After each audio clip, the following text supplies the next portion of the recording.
નમસ્કાર, મંતવ્ય ન્યૂઝમાં આપનું સ્વાગત છે। ઇન્ડિયા એટ 9 સાથે હું છું હિનલ।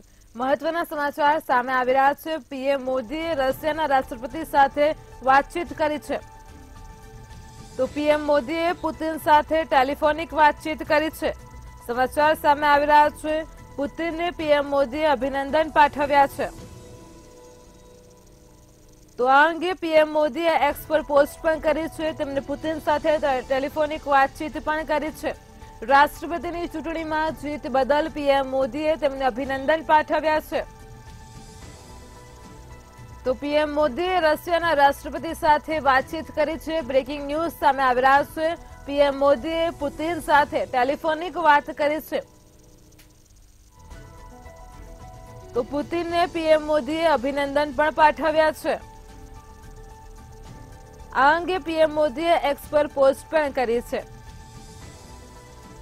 તો રાષ્ટ્રપતિની ચૂંટણીમાં જીત બદલ પીએમ મોદીએ તેમને અભિનંદન પાઠવ્યા છે। પીએમ નરેન્દ્ર મોદીએ રશિયાના રાષ્ટ્રપતિ સાથે ટેલિફોનિક વાતચીત કરી છે। તેમને અભિનંદન પાઠવ્યા છે। આ અંગે પીએમ નરેન્દ્ર મોદીએ એક્સ પર પોસ્ટ પણ કરી છે। તો રાષ્ટ્રપતિની ચૂંટણીમાં જીત બદલ અભિનંદન પાઠવ્યા છે।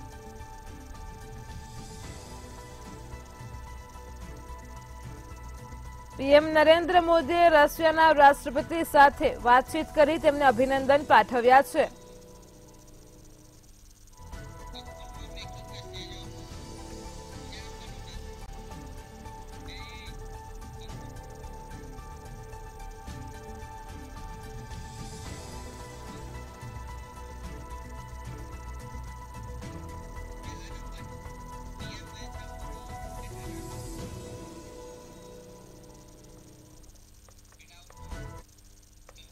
પીએમ નરેન્દ્ર મોદીએ યુક્રેનના રાષ્ટ્રપતિ સાથે વાત કરી છે। બ્રેકિંગ ન્યૂઝ સામે આવી રહ્યા છે।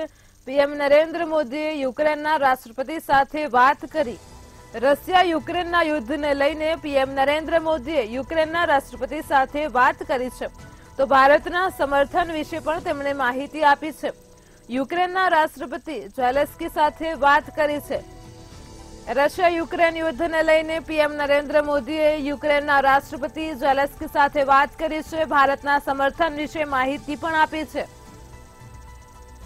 બ્રેકિંગ ન્યૂઝ સામે આવી રહ્યા છે। પીએમ નરેન્દ્ર મોદીએ યુક્રેનના રાષ્ટ્રપતિ સાથે વાત કરી ભારતના સમર્થન વિશે તેમની માહિતી આપી છે। તેમણે રશિયા અને યુક્રેન યુદ્ધને લઈને તે રાષ્ટ્રપતિ સાથે વાત કરી છે। તો યુક્રેનના રાષ્ટ્રપતિ ઝેલેન્સ્કી સાથે તેમણે વાત કરી છે।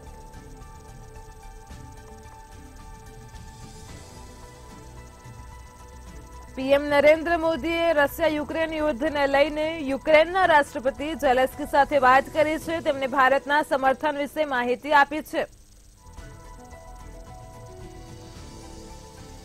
બ્રેકિંગ ન્યૂઝ સામે આવી રહ્યા છે। ભારતના સમર્થન વિશે માહિતી આપતા પીએમ નરેન્દ્ર મોદીએ યુક્રેનના રાષ્ટ્રપતિ સાથે વાતચીત કરી છે। પીએમ નરેન્દ્ર મોદી યુક્રેનના રાષ્ટ્રપતિ સાથે રશિયા અને યુક્રેન યુદ્ધને લઈને પણ વાતચીત કરી છે।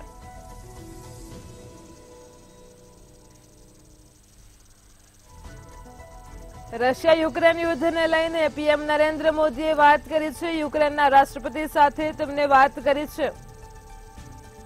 બ્રેકિંગ ન્યૂઝ સામે આવી રહ્યા છે।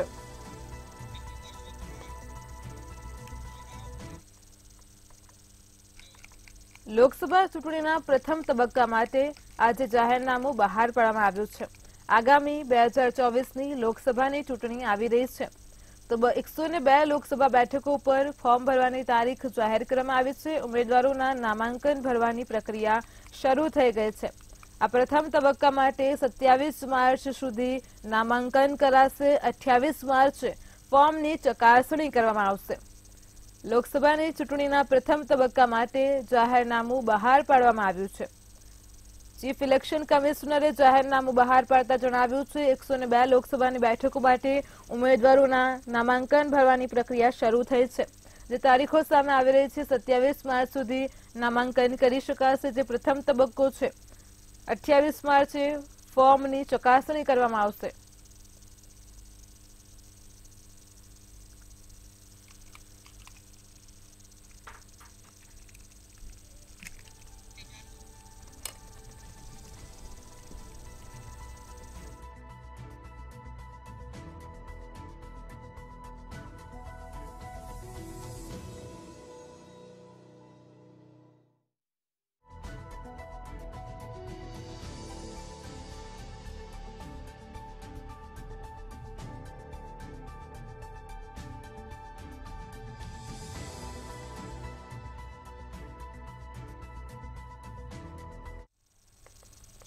પશ્ચિમ બંગાળની કૃષ્ણનગર લોકસભા સીટ પરથી તૃણમૂલ કોંગ્રેસના પૂર્વ સાંસદ અને ઉમેદવાર મહુઆ મોઇત્રાની મુશ્કેલીઓ ફરી વધી છે. લોકપાલે કેસ ફોર ક્વેરી કેસમાં ટીએમસી નેતા મહુઆ મોઇત્રા સામે સીબીઆઈ તપાસનો આદેશ આપ્યો છે અને સીબીઆઈને મહુઆ મોઇત્રા સામે કેસ નોંધવા અને 6 મહિનાની અંદર તપાસ કરી રિપોર્ટ સબમિટ કરવા કહ્યું છે. આ સાથે જ આદેશમાં સીબીઆઈને દર મહિને તપાસની પ્રગતિ વિશે લોકપાલને જાણ કરવા પણ કહેવામાં આવ્યું છે. જ્યારે મહુઆ મોઇત્રાને લઈને બીજેપી નેતા નિશિકાંત દુબેએ મોટો દાવો કર્યો છે. તેણે કહ્યું કે આજે મારી ફરિયાદને સાચી માનીને લોકપાલે સીબીઆઈને મહુઆ મોઇત્રા વિરુદ્ધ તપાસ કરવાનો આદેશ આપ્યો છે. એટલે કે થોડાક રૂપિયા માટે તૃણમૂલ કોંગ્રેસના પૂર્વ સાંસદે ભ્રષ્ટાચાર અને દેશની સુરક્ષા હીરાનંદાની પાસે ગીરવે મૂકી દીધી હતી.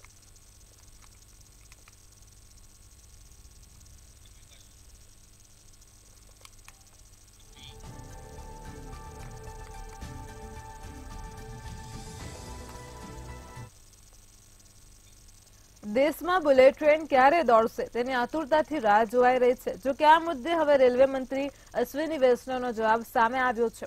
રેલવે મંત્રી અશ્વિની વૈષ્ણવે આ મુદ્દે સવાલ કરવામાં આવ્યો હતો કે દેશની પહેલી બુલેટ ટ્રેન ક્યારે વાસ્તવિકતા બનશે.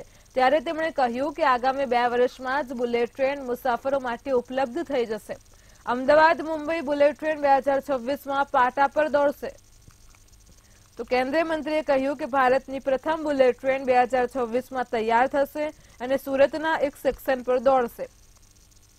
તેમણે કહ્યું કે આ સ્ટેશનોના નિર્માણમાં નોંધપાત્ર પ્રગતિ થઈ છે અને દરિયાઈ ટનલ પર કામ શરૂ થઈ ગયું છે. આ ટનલ દ્વારા ટ્રેન થાણેથી મુંબઈ પહોંચશે. રેલવે મંત્રીએ મુંબઈ અમદાવાદ બુલેટ ટ્રેન કોરિડોરનો વિડીયો શેર કર્યો છે. તો બુલેટ ટ્રેનના રૂટ માટે 24 પુલ અને 7 પર્વતમાંથી ટનલ બનાવવામાં આવી છે. આ કોરિડોરમાં 7 કિલોમીટર લાંબી સમુદ્ર નીચે ટનલ પણ છે. અમદાવાદ મુંબઈ બુલેટ ટ્રેન કોરિડોરમાં સાબરમતી, અમદાવાદ, આણંદ, વડોદરા, ભરૂચ, સુરત, બિલીમોરા, વાપી, બોઈસર, વિરાર, થાણે અને મુંબઈ સ્ટેશન હશે. તો મુંબઈ અમદાવાદ રૂટ એ ભારતનો એકમાત્ર માન્ય હાઈસ્પીડ રેલ પ્રોજેક્ટ છે જેના અમલીકરણમાં જાપાન સરકાર દ્વારા મદદ કરવામાં આવી છે. આ મુંબઈ અમદાવાદ હાઈસ્પીડ રેલ કોરિડોરનું સંચાલન કેન્દ્ર સાબરમતી ખાતે હશે.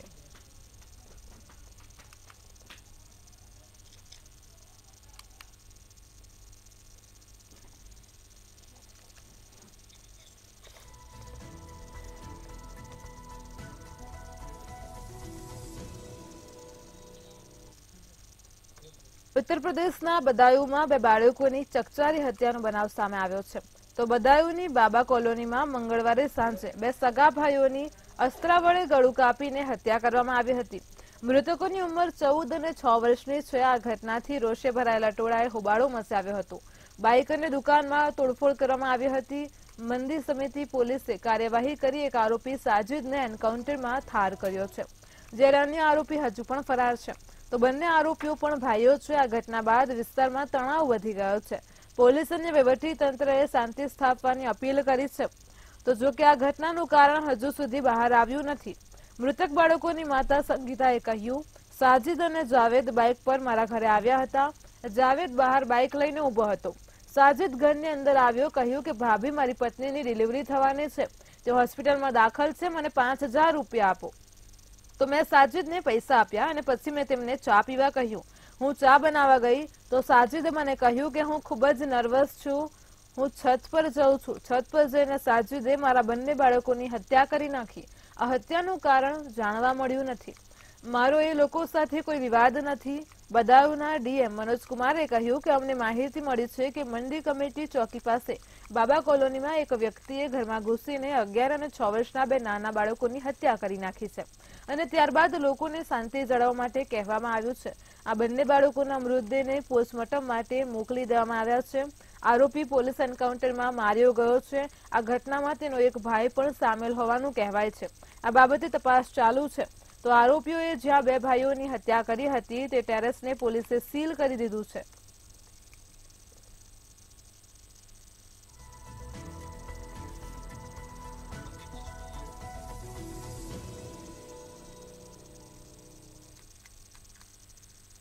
ઇઝરાયેલી સેનાએ ફરી એકવાર ગાઝાની મુખ્ય હોસ્પિટલ અલ શિફામાં મોટી કાર્યવાહી કરી છે.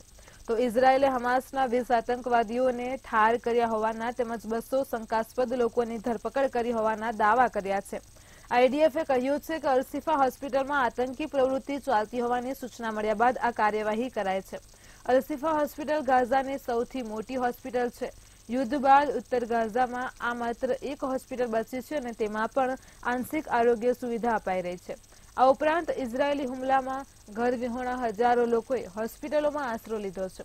જોકે ઇઝરાયેલી સેનાની આ કાર્યવાહી બાદ પેલેસ્ટાઇની લોકોમાં ભયનો માહોલ ફેલાયો છે. તો પેલેસ્ટાઇનના આરોગ્ય મંત્રાલયે કહ્યું છે કે મૃતકો અને ધરપકડ થયેલાઓમાં મોટાભાગના સામાન્ય લોકો છે. તો બીજી તરફ પેલેસ્ટાઇનના હથિયારધારી સંગઠન હમાસે ઇઝરાયેલી સેનાએ અલ-શિફા હોસ્પિટલમાં કરેલી કાર્યવાહીની નિંદા કરી છે.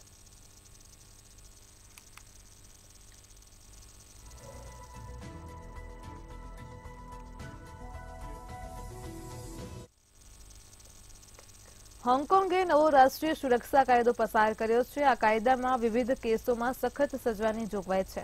આ 23 માર્ચથી અમલમાં આવશે એવું કહેવામાં આવી રહ્યું છે કે નવા કાયદા દ્વારા સરકારને અસંમતિના અવાજને દબાવવાની વધુ શક્તિ મળી છે. જોકે ત્યાંના નાગરિક સંગઠનોએ તેનો વિરોધ કર્યો છે. મંગળવારે વિધાન પરિષદના વિશેષ સત્ર દરમિયાન આ પ્રસ્તાવ પસાર કરવામાં આવ્યો હતો. આ પ્રસંગે વિધાન પરિષદના અધ્યક્ષ એન્ડ્રુયુ લેઉંગે કહ્યું કે આ કાયદો પસાર થવો એક ઐતિહાસિક ક્ષણ છે.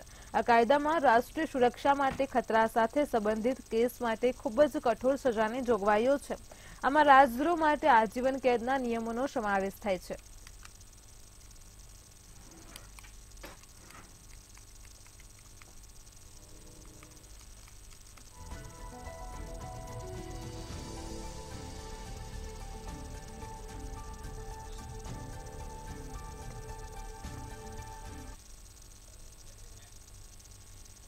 લોકસભા ચૂંટણી 2024ને કારણે યુનિયન પબ્લિક સર્વિસ કમિશને સિવિલ સર્વિસીસની પ્રિલિમિનરી પરીક્ષા સ્થગિત કરવાનો નિર્ણય લીધો છે. લોકસભા ચૂંટણીના શેડ્યુલ જાહેર થયા પછી યુપીએસસીએ એક નોટિસ જારી કરી છે. ચૂંટણી પંચે ગયા શનિવારે લોકસભા ચૂંટણી 2024નું શેડ્યુલ જાહેર કર્યું હતું. લોકસભાની ચૂંટણી 19 એપ્રિલથી 1 જૂન સુધી 7 તબક્કામાં યોજાશે. 4 જૂને મતગણતરી થશે, જ્યારે યુપીએસસીની પરીક્ષા 26 મેથી શરૂ થવાની હતી. યુપીએસસી આ દરમિયાન લેવાનારી પરીક્ષાને સ્થગિત કરવાનો નિર્ણય લીધો છે. હવે પરીક્ષા 26મી મેના બદલે 16મી જૂને લેવામાં આવશે. કમિશન પરીક્ષાના ઓછામાં ઓછા 10 દિવસ પહેલા UPSC IAS prelims admit card 2024 બહાર પાડશે. એકવાર એડમિટ કાર્ડ જાહેર થઈ ગયા પછી ઉમેદવારો સત્તાવાર વેબસાઇટ પરથી તેમની UPSC prelims hall ticket 2024 download કરી શકશે. યુપીએસસી સિવિલ સર્વિસ પરીક્ષા 2024 દ્વારા કુલ 1056 ખાલી જગ્યાઓ પર ભરતી કરવામાં આવશે, જ્યારે ભારતીય વન સેવા માટે 150 ખાલી જગ્યાઓની જાહેરાત કરી છે.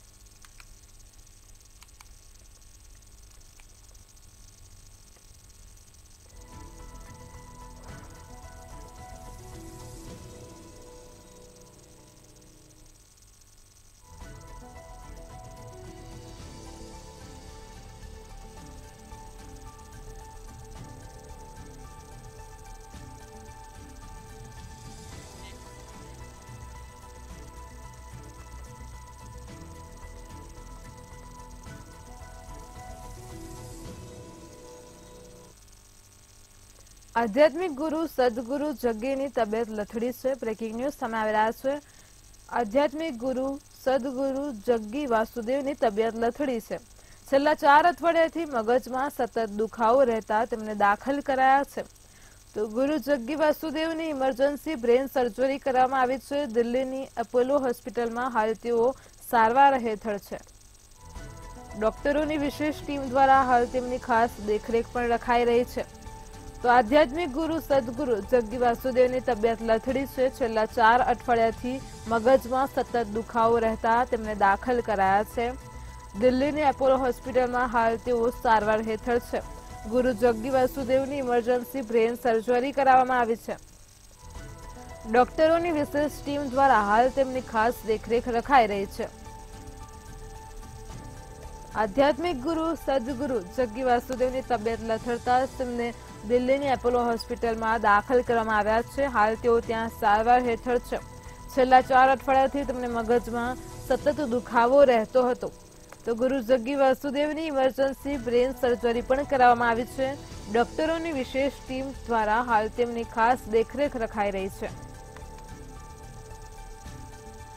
બ્રેકિંગ ન્યૂઝ સામે આવી રહ્યા છે। દિલ્હીની એપોલો હોસ્પિટલમાં આધ્યાત્મિક ગુરુ જગ્ગી વાસુદેવને દાખલ કરવામાં આવ્યા છે।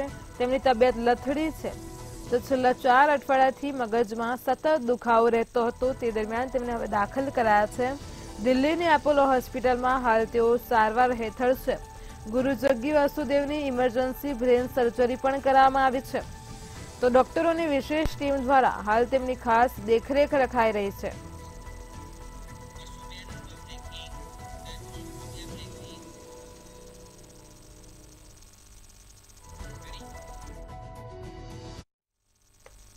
કડક સુરક્ષા વચ્ચે એલ્વિસ યાદવને કોર્ટમાં રજૂ કરાયો। બ્રેકિંગ ન્યૂઝ સામે આવી રહ્યા છે। કડક સુરક્ષા વચ્ચે કોર્ટમાં એલ્વિસ યાદવને રજૂ કરાયો, તો એલ્વિસ સહિત અન્ય 2 મિત્રોને પણ કોર્ટમાં રજૂ કરાયા। ગૌતમ બુદ્ધનગર જિલ્લા અદાલતમાં એલ્વિસ સહિત અન્ય 2 મિત્રોને રજૂ કરાયા, તો તેમના પર લાગેલી કલમોમાં સુધારા માટે તેમને જજ સમક્ષ રજૂ કરાયા છે। કડક સુરક્ષા વચ્ચે એલ્વિસ યાદવને કોર્ટમાં રજૂ કરાયો। યુટ્યુબર વિરુદ્ધ આઈપીસીની કલમ 289-120B હેઠળ ગુનો નોંધાયો છે। વાઇલ્ડ લાઇફ પ્રોટેક્શન એક્ટ 1972ની કલમો હેઠળ પણ કેસ નોંધાયો છે। તો સાપના ઝેરના તપાસ રિપોર્ટ બાદ એનડીપીએસની કલમો પણ વધારાઈ છે। નોઈડા સેક્ટર વેસ્ટ પોલીસ આ અંગે તપાસ કરી રહી છે। બ્રેકિંગ ન્યૂઝ સામે આવી રહ્યા છે। એલ્વિસ સહિત અન્ય 2 મિત્રોને ગૌતમ બુદ્ધનગર જિલ્લા અદાલતમાં રજૂ કરાયા। તેમના પર લાગેલી કલમોમાં સુધારા માટે તેમને જજ સમક્ષ રજૂ કરાયા।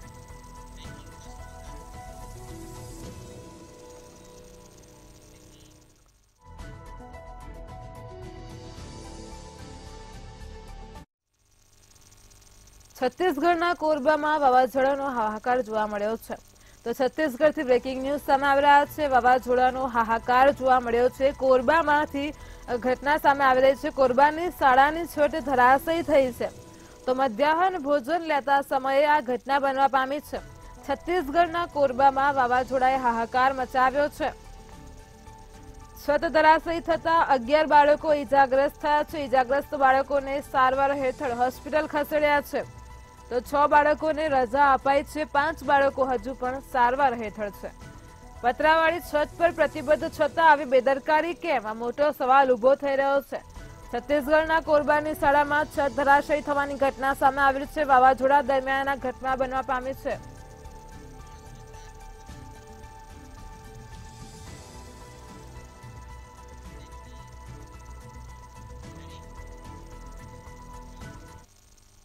લોકસભાની ચૂંટણી નજીક આવતા જ પક્ષ પલટાની મોસમ જામી છે। લોકસભાની ચૂંટણી 2024 નજીક આવી રહી છે, તે દરમિયાન પક્ષ પલટા થઈ રહ્યા છે, તેની મોસમ જામી છે।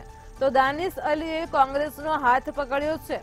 બીએસપીએ દાનિશ અલીને સસ્પેન્ડ કર્યા હતા। પાર્ટી વિરોધી પ્રવૃત્તિઓમાં સામેલ થવા બદલ તેમને સસ્પેન્ડ કર્યા હતા। બ્રેકિંગ ન્યૂઝ સામે આવી રહ્યા છે। દાનિશ અલીએ કોંગ્રેસનો હાથ પકડ્યો છે। પાર્ટી વિરોધી પ્રવૃત્તિઓમાં સામેલ થવા બદલ બીએસપીએ તેમને સસ્પેન્ડ કર્યા હતા। ત્યારબાદ દાનિશ રાહુલ ગાંધીની ન્યાયયાત્રામાં પણ જોડાયા હતા। તો દાનિશ અલીએ કોંગ્રેસનો હાથ પકડ્યો છે। લોકસભાની ચૂંટણી નજીક આવી રહી છે, તેમ પક્ષ પલટાની મોસમ પણ જામી છે।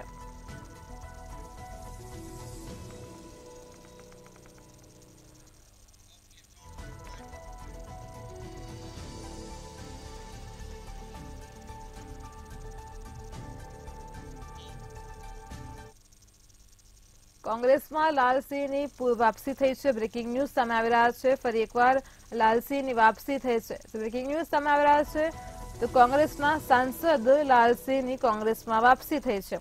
જમ્મુ કાશ્મીરના પૂર્વ મંત્રી અને કોંગ્રેસના સાંસદની કોંગ્રેસમાં વાપસી થઈ છે। 2 વખત પાર્ટીની ટિકિટ પર તેઓ સાંસદ બન્યા છે। વિદ્યાર્થી નેતા તરીકે તેમણે શરૂઆત કરી હતી। તેઓએ રાહુલની ભારત જોડો યાત્રાને પણ સમર્થન આપ્યું હતું। તો કોંગ્રેસના સાંસદ લાલસિંહ કોંગ્રેસમાં વાપસી થઈ છે। જમ્મુ કાશ્મીરના પૂર્વ મંત્રી જેમણે વિદ્યાર્થી નેતા તરીકે શરૂઆત કરી હતી, 2 વખત પાર્ટીની ટિકિટ પર તેઓ સાંસદ બન્યા છે। તેઓએ રાહુલની ભારત જોડો યાત્રાને પણ સમર્થન આપ્યું હતું। હાલ કોંગ્રેસના સાંસદ લાલસિંહની કોંગ્રેસમાં વાપસી થઈ છે।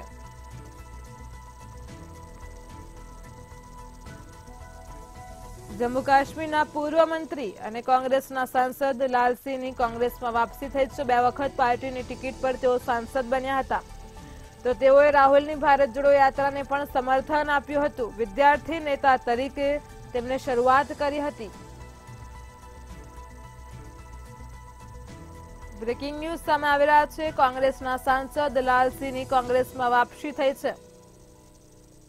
લોકસભાની ચૂંટણી નજીક આવી રહી છે, તેમ તેમ પક્ષ પલટાની મોસમ જામી છે। તે દરમિયાન જમ્મુ કાશ્મીરના પૂર્વ મંત્રી અને કોંગ્રેસના સાંસદ લાલસિંહે કોંગ્રેસમાં જ વાપસી કરી છે।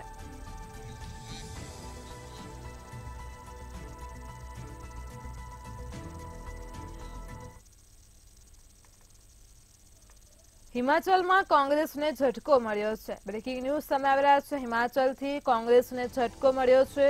પ્રદેશ અધ્યક્ષ પ્રતિભાસિંહ હવે લોકસભા ચૂંટણી નહીં લડે।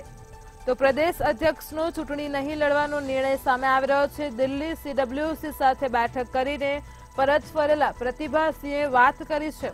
તેમણે ચૂંટણી નહીં લડવાનો નિર્ણય લીધો છે। પ્રતિભાસિંહે કહ્યું છે, તેણે હાઈકમાન્ડને કહ્યું છે કે તે ચૂંટણી નહીં લડે।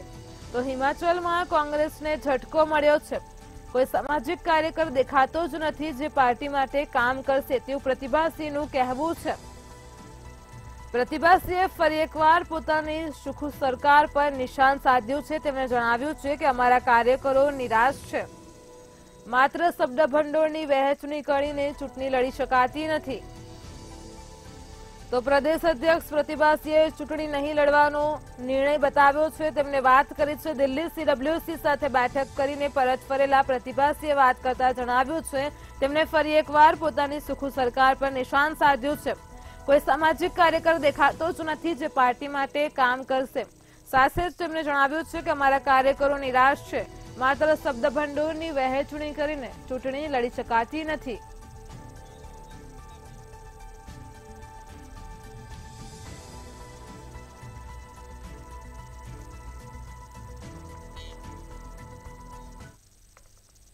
આરજેડીના ધારાસભ્યના ઘરે આઈટીએ દરોડા પાડ્યા છે। તો ફરી એકવાર આઈટીએ દરોડા પાડ્યા છે। બિહારમાં આરજેડીના ધારાસભ્ય શંભુનાથ યાદવના ઘરે આઈટીના દરોડા સામે આવી રહ્યા છે। શંભુનાથ યાદવ બહેરામપુરાના ધારાસભ્ય અને લાલુ યાદવની નજીકના કહેવાઈ રહ્યા છે। આવકવેરા વિભાગે બુધવારે બિહારના બક્સર જિલ્લામાં દરોડા પાડ્યા છે। તો ટેક્સ ચોરી સંબંધિત કેસમાં આઈટી વિભાગે ચક્કીમાં આવેલા ઘરે દરોડા પાડ્યા છે। બિહારમાં આરજેડીના ધારાસભ્યને ત્યાં આઈટીએ દરોડા પાડ્યા છે। શંભુનાથ યાદવ બહેરામપુરાના ધારાસભ્ય અને સાથે જ લાલુ યાદવની નજીકના છે। તો આવકવેરા વિભાગે બુધવારે બિહારના બક્સર જિલ્લામાં દરોડા પાડ્યા છે। ટેક્સ ચોરી સંબંધિત કેસમાં આઈટી વિભાગે ચક્કીમાં આવેલા ઘરે દરોડા પાડ્યા છે। લાલુ યાદવની નજીકના કહેવાતા અને બહેરામપુરાના ધારાસભ્ય શંભુનાથ યાદવના ઘરે આઈટીએ દરોડા પાડ્યા છે। ટેક્સ ચોરી સંબંધિત કેસમાં આઈટી વિભાગે ચક્કીમાં આવેલા ઘરે દરોડા પાડ્યા છે।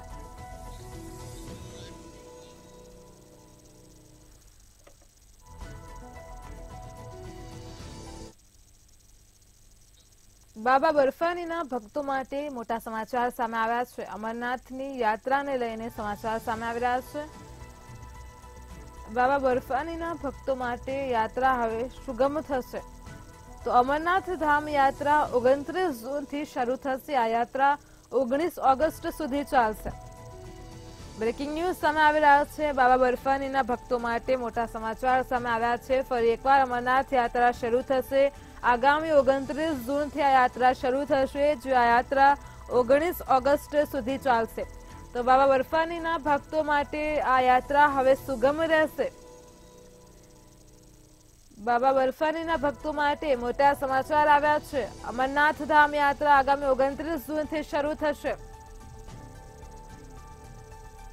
તો ભક્તો માટે યાત્રા હવે સુગમ થશે। આ યાત્રા 19 ઓગસ્ટ સુધી ચાલશે।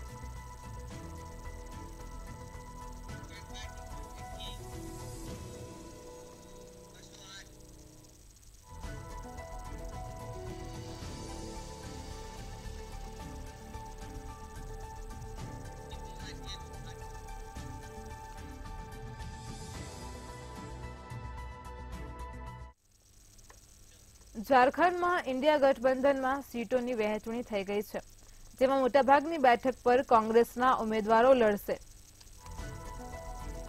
તો કોંગ્રેસ 7 બેઠકો પર ચૂંટણી લડશે. બેઠકોની વહેંચણી થઈ ગઈ છે. હેમંત સોરેનની પાર્ટી ઝારખંડ મુક્તિ મોરચો આ વખતે 5 બેઠકો પર ચૂંટણી લડશે. ઇન્ડિયા ગઠબંધનના અન્ય 2 પક્ષો લાલુ યાદવની પાર્ટી રાષ્ટ્રીય જનતા દળ અને સીપીઆઈને 1-1 સીટ આપવામાં આવી છે. ત્યારે હવે જોવાનું એ રહ્યું છે કે આ ગઠબંધન કેટલી બેઠકો લાવી શકે છે. ઝારખંડમાં ઇન્ડિયા ગઠબંધનની સીટ વહેંચણી થઈ ગઈ છે.